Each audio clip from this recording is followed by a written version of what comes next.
नमस्कार दोस्तों, आशा करता हूं कि आप सब लोग स्वस्थ होंगे, खुश होंगे, प्रसन्न होंगे एवं अपने अपने जीवन में संघर्ष करते हुए आगे बढ़ने का प्रयास कर रहे होंगे।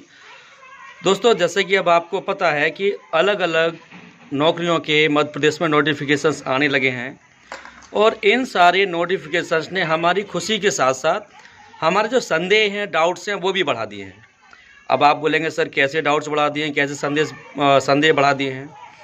ऐसे डाउट्स और ऐसे संदेह बढ़ा दिए हैं कि अब मैं किस एग्ज़ाम की तैयारी करूं, कौन सा एग्ज़ाम दूं, इतने सारे एग्ज़ाम हैं, बैक टू बैक एग्ज़ाम हैं।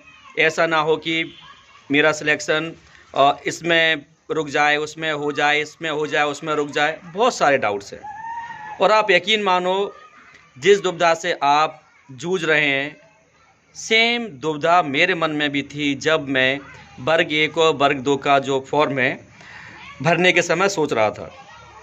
ठीक है, आपको ये पता है कि डबल डिग्री वाले भी भाई बहन मान हो गए हैं और अगर मान लो जो एमए इंग्लिश है, अगर ये सब सोच के एमए इंग्लिश का भी, चूँकि मुझे फॉर्म भरना ही भरना था, अगर मैं देता तो वर्ग 1 मेरा बायोलॉजी से भी क्वालिफाई हो जाता और इससे भी हो जाता। और इंग्लिश में तो आपको अच्छी तरह पता है कि सिर्फ क्वालिफाई भी जो थे उनको लगभग जॉब मिल गई है वर्ग 1 में। तो आपके मन में भी डाउट है, आपके लिए स्पेशली वीडियो इसलिए बना रहा हूँ क्योंकि मुझे पता है यह जीवन का वह मौका है कि सब, मतलब जितने सारे के सारे संदेह मेरे मन में थे वैसे ही आप लोगों के मन में होंगे। तो मैंने क्या किया था मैं बताता हूँ। मैं दिल्ली में मिडिल स्कूल टीचर था, साइंस का, टीजीटी साइंस था मेरा, और मुझे इंग्लिश भी दिया गया था पढ़ाने के लिए। तो इंग्लिश से मुझे क्या फ़ायदा हुआ कि इंग्लिश मुझे पढ़ानी है उन बच्चों को, और जो ग्रामर का पोर्शन है मेरे जो सिलेबस में, वो मैंने उनको सिखाते सिखाते अपना सीखा। ठीक है, सिर्फ मुझे हिंदी में मेहनत करनी पड़ी थी और बाद में जब अतुल कुमार शर्मा सर ने बताया वीडियो बना के कि हिंदी बहुत ईजी आ रही है, फिर उस दिन से मैंने हिंदी भी बंद कर दी थी, क्योंकि मैं श्री अतुल कुमार शर्मा सर को बिल्कुल दिल से उन पर बिलीव करता था, भरोसा करता था। मुझे उनकी एक एक बात पर भरोसा था कि यह शख्स गलत इन्फॉर्मेशन नहीं देता है, इस पर पूरा भरोसा किया जा सकता है। और मैंने उनकी बात मानी और वही हिंदी में मेरे 27 नंबर आए। इतनी मैं ला सकता था, मेहनत भी करता तभी मेरे इतने आते। तो फिर मैंने अपना जो टाइम बचा के इंग्लिश और साइंस में अपना टाइम दिया।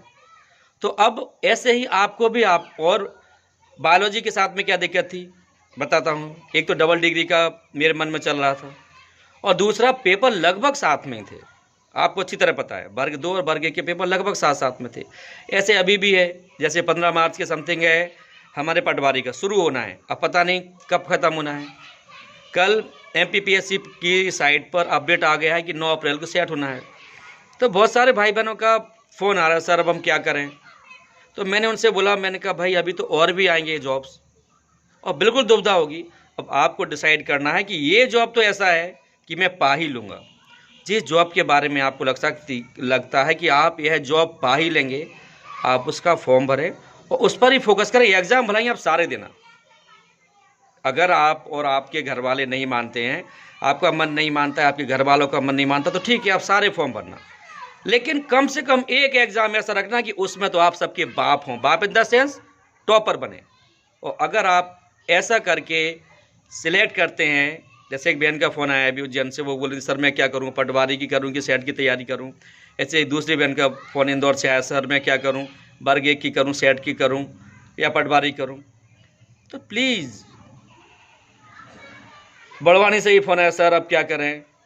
भाई और बहनों, आपको पता है, मुझे पता नहीं है कि आप किस सब्जेक्ट में एक्सपर्ट हैं या किस में आप मेहनत करके टॉप कर सकते हैं। वही बाप वर्ड के लिए मैं माफ़ी चाहूँगा। बाप वर्ड का मेरा सिर्फ इतना सा मतलब है कि टॉपर बने।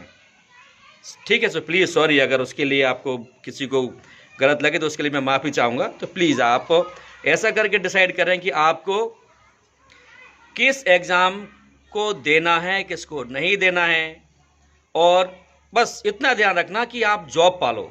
इस साल 2023 में आप जॉब पालें। आगे आप बढ़ाते रहेंगे पदों को, मुझे पता है, सॉरी पोस्ट को बढ़ा लेंगे, मुझे पता है। अभी आपका लक्ष्य सिर्फ इतना हो कि हर हाल में आपको जॉब पाना है 2023 में। क्योंकि आपको भी पता है प्राइवेटाइजेशन का दौर चल रहा है, एक बात। दूसरी बात, ये तो चुनावी वर्ष आ रहा है 2023, ठीक है, इसलिए जॉब्स इतने सारे निकल रहे हैं। फिर हो सकता है अगली भर्तियाँ यहाँ 2028 में ही देखने को मिले। और फिर पता है आपको 5 साल नहीं 10 साल लग जाते हैं। 10 साल क्यों लग जाते हैं? 28 में भर्ती निकलेगी, पता नहीं कब पूरी होगी। सो प्लीज़ आपको अपनी वीकनेस और स्ट्रेंथ दोनों पता होंगी। जिसमें भी आपको लगता है कि इसमें तो मेरा सिलेक्शन 100% होगा, वो आप जॉब करें, चाहे वो छोटा हो चाहे बड़ा हो। वर्ग 1 में ग्रेड पे 3600 था, वर्ग 2 में 3200 था, ठीक है, दोनों की सैलरी लगभग बराबर थी। मुझे पता था यार कि वर्ग 2 का ही मैं लगभग ज़िंदगी भर से पढ़ा रहा हूँ, ठीक है, चाहे मैंने इंदौर में पढ़ाया हो, चाहे राजकोट में पढ़ाया हो, चाहे दिल्ली में पढ़ाया हो, चाहे मेघालय में पढ़ाया हो, हर जगह मैंने वर्ग 2 पढ़ाया है। वर्ग 2 मतलब साइंस पढ़ाया है 6, 7, 8 को, 9, 10 को। तो फिर भाई मैं वर्ग 2 में ही अच्छा कर सकता हूँ ना। और थैंक्स गॉड कि वर्ग 2 में अच्छा किया, उसमें जॉब भी लग गई। मैंने भगवान से ये मानता हूँ, भगवान कि प्लीज़ मेरे 110 से कम नंबर ना हो, पूरे एमपी में मेरी 500 से ज़्यादा रैंक ना हो, और मेरे जितने भी अंक हो मेरा जॉब ज़रूर लग जाए। तो वही हुआ, 348 पे रैंक आई यूआर में, कंसोलिडेटेड 113.84 अंक आए और जॉब भी लग गया। भला ही बेटिंग से लगा, आपको पता है ओबीसी में मेरी 19वीं बेटिंग थी, क्योंकि पद कम है। तो नो डाउट किस्मत का भी एक फैक्टर रहता है। बताओ ना, मैं मैथ वालों की बुराई नहीं कर रहा हूँ, मैथ वालों के और इंग्लिश वालों के कितने पद हैं, विज्ञान, सामाजिक विज्ञान, हिंदी, संस्कृत, उर्दू वालों के पद ही नहीं है। तो किस्मत भी एक फैक्टर है। तो किस्मत पर आपका जोर नहीं है, आपका जोर है सिर्फ आपके कर्म पर। कर्म करो, वो ना एक डायलॉग कहीं का, जान लगा दो या जाने दो। सीधी सी बात है, जो भी मेरा ये वीडियो देख रहा है, प्लीज़ सिर्फ फॉर्म भरने के लिए फॉर्म मत भरना, जॉब पाने के लिए फॉर्म भरना।